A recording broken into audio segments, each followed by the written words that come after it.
হযরত ইয়াকুব আলাইহিস সালাতু ওয়াস সালামের দুটো সন্তান জন্মগ্রহণ করেন। একটার নাম হচ্ছে বিনিয়ামিন, দ্বিতীয়টার নাম হচ্ছে হযরত ইউসুফ আলাইহিস সালাতু ওয়াস সালাম। আর এর পূর্বে যে বিবাহটা করেছিলেন ওই ঘরে হযরত ইয়াকুব আলাইহিস সালাতু ওয়াস সালামের 11 জন পুত্র সন্তান ছিল। হযরত ইয়াকুব আলাইহিস সালাতু ওয়াস সালাম হযরত ইউসুফ আলাইহিস সালাতু ওয়াস সালামকে অনেক মহব্বত করতেন, অনেক ভালোবাসতেন। বিনিয়ামিনকে অনেক ভালোবাসতেন, কিন্তু তার পূর্বের গর্ভের যে সন্তানগুলো ছিল 11 জন ভাই, তাদেরকে তেমন একটা আদর যত্ন করতেন না, ভালোবাসতেন না। এবার সব ভাইরা পরিকল্পনা করলো, আমাদের পিতা আমাদের উপরে বেঞ্চাপি করে, আমাদের পিতা আমাদেরকে বেশি মহব্বত করে না, আমাদের পিতা মহব্বত করে আমাদের ছোট ভাই ইউসুফকে। এবার বড় ভাই ডাক দিয়ে বললেন, এটা যে কোনো একটা কাজ করা দরকার, যাতে করে ইউসুফ আলাইহিস সালাতু ওয়াস সালামকে পিতার সামনে আর না আসা যায়। এবার বড় ভাই যখন বললেন হযরত ইউসুফ আলাইহিস সালাতু ওয়াস সালামকে হত্যা করতে হবে, মেজো ভাই ডাক দিয়ে বলতেছে, না না, এটা কখনোই করা যাবে না। কেন? আমরা আমাদের ছোট ভাইকে যদি হত্যা করি, তাহলে হাসরের মাঠে এটার দায় আমাদেরকে দিতে হবে। এবার সব ভাই মিলে পরামর্শ করলেন। এক ভাই পরামর্শ দিলেন, এমন একটা স্থানে ইউসুফকে আমরা রেখে আসব, যেখান থেকে অন্য একটা গোত্র এসে, অন্য একটা কাফেলা এসে ইউসুফকে তুলে নিয়ে যাবে। এবার সবাই পরিকল্পনা করলেন, পরামর্শ করলেন।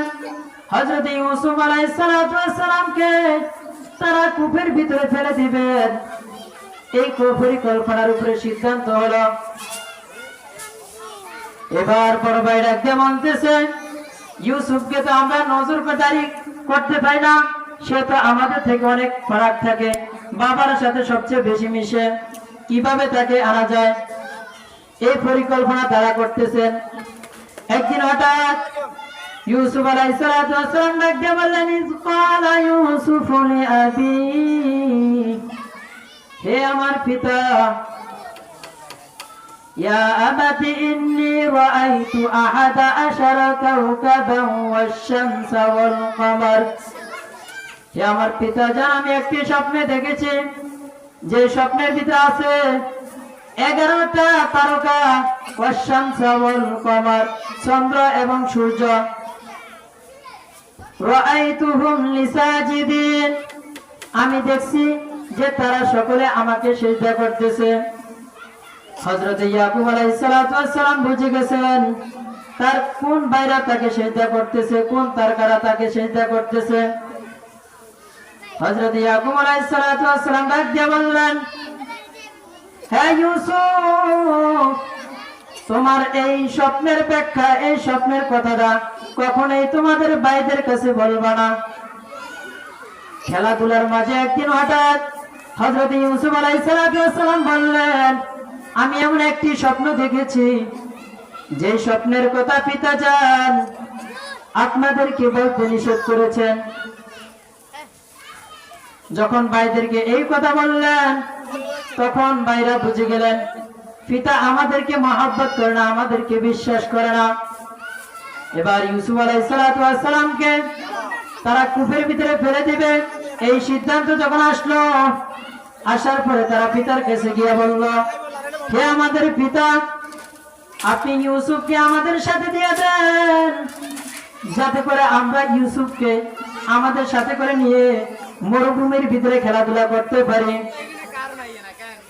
ইয়াকুব আলাইহিস সালাতু ওয়াস সালাম বললেন, না, সে আমার কাছেই থাক।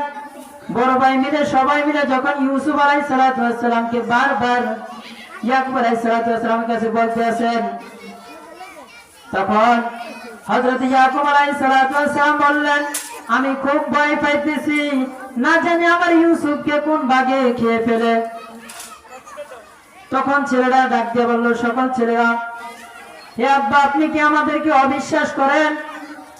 আপনি কি আমাদেরকে বিশ্বাস করেন না?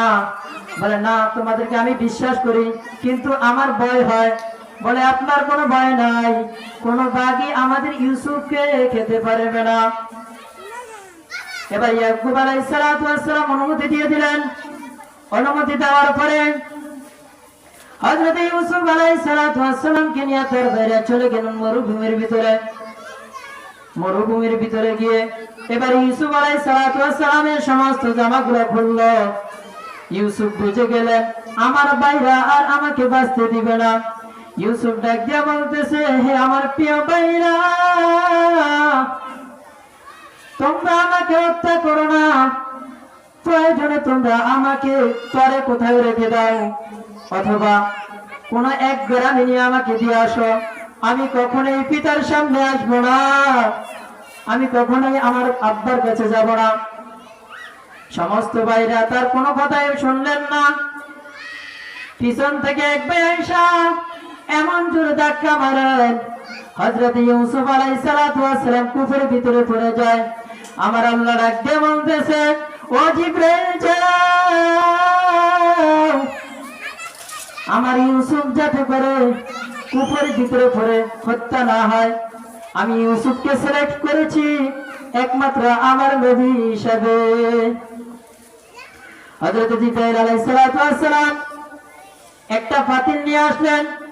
আসার পরে ওই কুফের ভিতরে যখন দিয়ে দিলেন, হযরত ইউসুফ আলাইহিস সালাতু ওয়াস সালাম ওই কুফের ভিতরে ওই পাতিলের ভিতরে বসে পড়লেন। এবার তার সকল ভাইরা পরিকল্পনা করলো বাপেরে গিয়ে এখন কি বলবে। বাপ তো জিজ্ঞাসা করবে ইউসুফ কোথায়, এখন তারা জবাব দিতে হবে না। এখন তারা চিন্তা করলো কি করা যায়, পিতার কাছে গিয়ে কি বলবো। এবার সব ভাইরা পরিকল্পনা করলো, একটা বকরি জবাই করলো।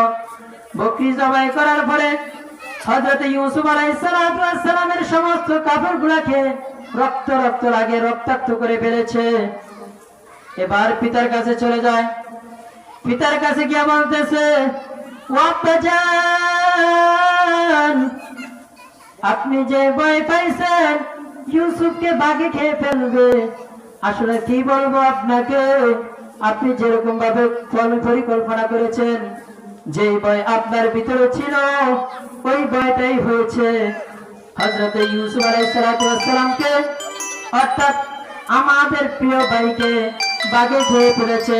হযরত ইয়াকুব আলাইহিস সালাতু ওয়াস সালাম ডাক দিয়ে বললেন, আচ্ছা কি প্রমাণ আছে আমার ইউসুফকে যে বাঘে খেয়ে ফেললো, এটার কোনো প্রমাণ তোমাদের কাছে আছে কিনা?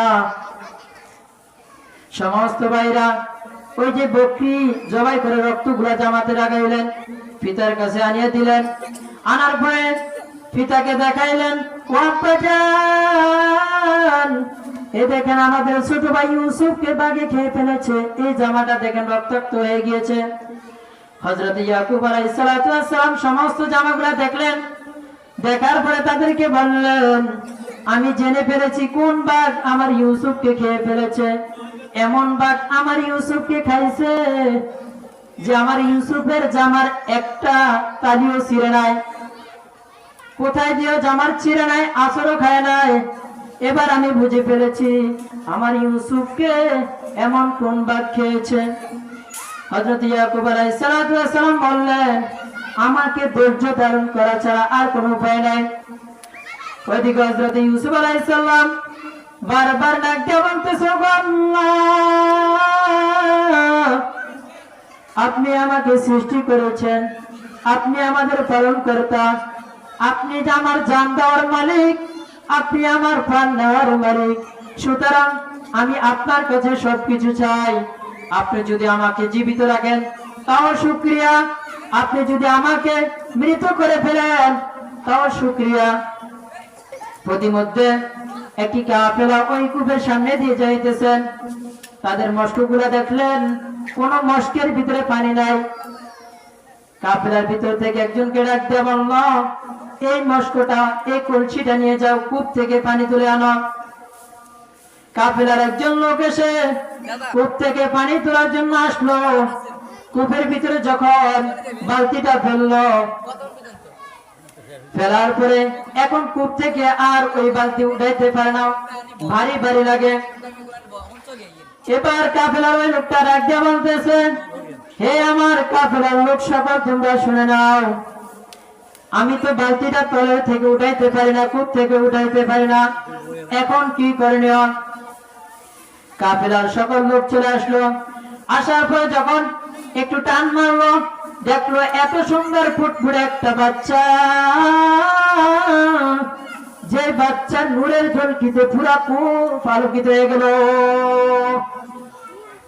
সুবহানাল্লাহ, পুরা কূপ আলোকিত হয়ে গেছে।